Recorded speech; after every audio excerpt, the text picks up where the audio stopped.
Hello children, Hindi grammar में आज हम चैप्टर नंबर 11 स्टार्ट करेंगे। इसका नाम क्या है? समान अर्थ वाले शब्द। मतलब ऐसे शब्द जिनके अर्थ एक जैसे होते हैं। दो तीन शब्द होते हैं जिनका मतलब एक सा ही होता है, उसको हम बोलते हैं समान अर्थ वाले शब्द या फिर समानार्थी शब्द। समानार्थी शब्द को हम पर्यायवाची भी बोलते हैं। आपने लास्ट क्लास में, प्रीवियस क्लास में पर्यायवाची शब्दों को याद किया होगा।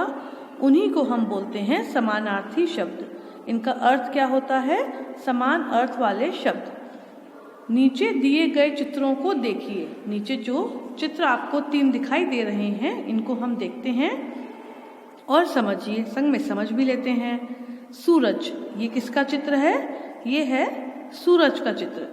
सूरज को हम रवि भी बोलते हैं।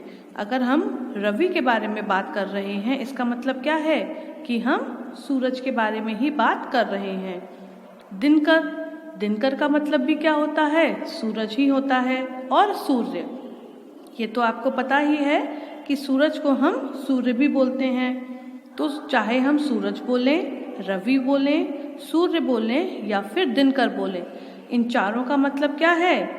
सन। इंग्लिश में अगर हम बोलें तो इन चारों का ही मतलब सन है। अगर सन की आपसे कोई हिंदी पूछता है तो ज़रूरी नहीं है कि आप सूरज बोलें। आप रवि भी बोल सकते हैं, सूर्य भी बोल सकते हैं और दिनकर भी बोल सकते हैं, क्योंकि इन चारों का मतलब क्या होता है? सूरज ही होता है। अगला है चांद। चांद जो रात में निकलता है। और चांद का समानार्थी शब्द या पर्यायवाची शब्द क्या हो सकता है? राकेश। क्या होता है? राकेश। राकेश का मतलब क्या होता है? चांद ही होता है। अब आपको पता है, यदि किसी व्यक्ति का नाम राकेश है तो उसके नाम का अर्थ क्या है? चांद। मयंक, मयंक का मतलब भी क्या होता है? चांद ही होता है। मयंक का मतलब क्या होता है? चांद। और है शशि, इसका मतलब भी चांद ही होता है। तो चांद, राकेश, मयंक और शशि, इन सबको क्या कहेंगे हम? एक दूसरे का समानार्थी शब्द या पर्यायवाची। अगला है पंछी। पंछी और पक्षी, ये तो आपने हिंदी लिटरेचर में पढ़े थे। पंछी मतलब क्या होता है? पक्षी होता है। पंछी को हम खग भी बोलते हैं और विहग भी बोलते हैं। तो हम चारों में से किसी भी एक नाम को लेकर बात कर सकते हैं और सबका मतलब क्या होगा? बर्ड, मतलब चिड़िया।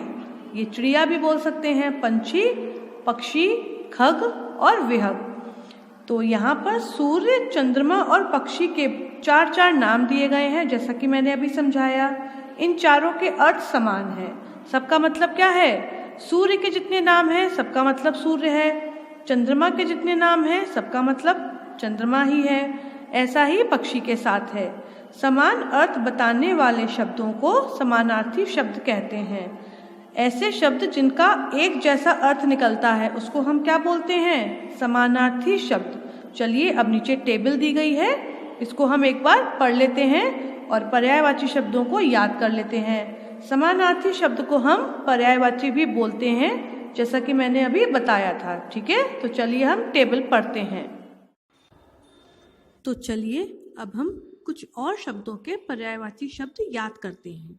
जैसा कि आप लोग जान ही चुके हैं पर्यायवाची शब्द क्या होते हैं। चलिए अब इसी को कंटिन्यू करते हैं। पहला हमारा है पेड़। पहला कौन सा है? पेड़। पेड़ को हम बोलते हैं वृक्ष या फिर विटप या फिर तरु। पेड़ को हम क्या बोल सकते हैं? या तो हम बोल सकते हैं वृक्ष या बोल सकते हैं विटप या फिर तरु। अगला है पानी। पानी जिसको हम पीते हैं उसको हम जल भी बोलते हैं, नीर भी बोलते हैं या फिर वारी। पानी को हम क्या क्या बोल सकते हैं? या तो बोलेंगे जल, नीर या फिर वारी। जैसे कि पेड़ को हमने बोला वृक्ष, विटप या फिर तरु, उसी प्रकार पानी को हम क्या बोलेंगे? जल, नीर या वारी। अगला है आँख। कौन सा है? आँख, मतलब कि आई। आँख को हम बोलते हैं या तो नेत्र या फिर लोचन या फिर नयन। क्या क्या बोलते हैं आँख को? नेत्र, लोचन या नयन। इन तीनों का ही मतलब क्या होता है? आँख। क्या होता है? आँख। आँख को हम नेत्र भी बोल सकते हैं, लोचन भी बोल सकते हैं या फिर नयन भी बोल सकते हैं। द फोर्थ वन इज पहाड़। कौन सा है अगला? पहाड़। पहाड़ मतलब आपको पता ही है, माउंटेन। पहाड़ को हम पर्वत भी बोलते हैं, isn't it? पहाड़ को हम क्या बोलते हैं? पर्वत बोलते हैं। फिर बोलते हैं गिरी। क्या बोलते हैं? गिरी। और नग। पहाड़ को हम पर्वत, गिरी या फिर नग, तीनों में से किसी भी नाम से बुला सकते हैं। और मैं कहूँगी तीनों में से क्यों, चारों में से पहाड़ भी तो है। तो ये चारों शब्द आपस में एक दूसरे के पर्यायवाची हैं। अगला है घर। कौन सा है अगला?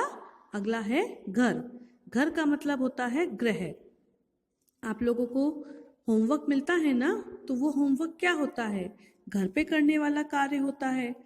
और होमवर्क को हम गृह कार्य भी बोलते हैं। तो ये गृह यहीं से आया है, घर से। घर, गृह, सदन। क्या बोल सकते हैं? सदन या फिर आवास। गृह, घर, सदन या फिर आवास। ओके। उसके बाद है पृथ्वी। क्या है अगला शब्द? पृथ्वी, जहां पर हम सभी रहते हैं। पृथ्वी। पृथ्वी का पर्यायवाची या समानार्थी शब्द है धरती या फिर भूमि या फिर धरा। पृथ्वी, धरती, भूमि या फिर धरा। अगर हम धरती बोलेंगे तब भी हम पृथ्वी के बारे में बात कर रहे हैं, भूमि बोलेंगे तब भी पृथ्वी के बारे में बोल रहे हैं, और धरा कहने पर भी पृथ्वी को ही संबोधित करेंगे। अगला है बादल। बादल। बादल को हम क्या बोलते हैं? मेघ, घटा या फिर घन। बादल को हम क्या बोल सकते हैं? या तो मेघ बोल सकते हैं, या घटा बोल सकते हैं, या फिर घन। मेघ, घटा या फिर घन। उसके बाद आता है फूल। कौन सा आता है? फूल मतलब कि फ्लावर। फ्लावर को हम पुष्प भी बोलते हैं, सुमन भी बोलते हैं और कुसुम भी बोलते हैं। क्या क्या बोल सकते हैं? पुष्प, सुमन और कुसुम। अब यदि किसी व्यक्ति का नाम सुमन है या फिर कुसुम है, तो आपको पता चल गया कि उसके नाम का मतलब क्या होता है? फूल होता है। क्या होता है? फूल होता है। क्यों? क्योंकि फूल का जो पर्यायवाची शब्द है वो क्या है? सुमन या फिर कुसुम और पुष्प। द नेक्स्ट वन इज नदी। नदी मतलब रिवर। ये तो इंग्लिश नेम हो गया। नदी को हम बोल सकते हैं सरिता, तटनी या फिर सलिला। सरिता, तटनी या फिर सलिला, ये तीनों ही किसके पर्यायवाची हैं? नदी के। इन तीनों का ही मतलब क्या होता है? नदी होता है। ठीक है। अगला है आकाश। क्या है अगला? आकाश। आकाश मतलब कि स्काई। आकाश मतलब क्या होता है? स्काई। आकाश को हम बोल सकते हैं नभ, गगन या फिर अंबर। क्या बोल सकते हैं? नभ, गगन या फिर अंबर। आकाश के पर्यायवाची क्या हैं? नभ, गगन या फिर अंबर। अगला है जंगल। क्या है? जंगल। जंगल को हम वन बोल सकते हैं। पढ़ा था ना हमने हिंदी लिटरेचर में चंपक वन। तो चंपक वन का मतलब क्या था?